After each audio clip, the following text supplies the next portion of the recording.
Kita ke Prabu Muli. Gedung DPRD Kota Prabu Muli yang memiliki 3 lantai dalam waktu dekat akan dibangun lift yang berasal dari bantuan Gubernur Sumsel.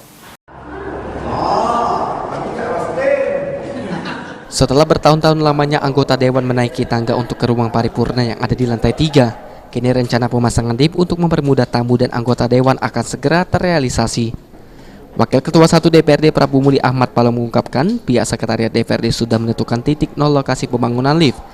Karena luas gedung yang tidak memadai, lift dibangun di luar, tepatnya di sebelah kiri gedung. Politisi Partai Persatuan Pembangunan ini menyampaikan belum mengetahui pasti besaran anggaran yang akan digunakan. Namun anggaran tersebut berasal dari bantuan gubernur. Sesuai dengan janji Pak Gubernur, tahun ini insya Allah akan dibangun lift di DPRD. Kalau informasi anggarannya berapa itu untuk pembangunan lift ini?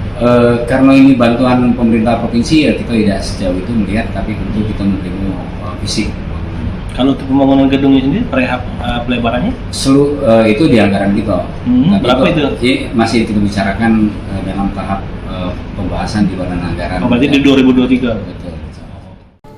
Selain pembangunan lift, ruang paripurna juga akan dilebarkan atau diperluas, mengingat nantinya anggota parlemen akan bertambah menjadi 30 anggota dewan pada 2024. Beni Firdaus, PAL TV.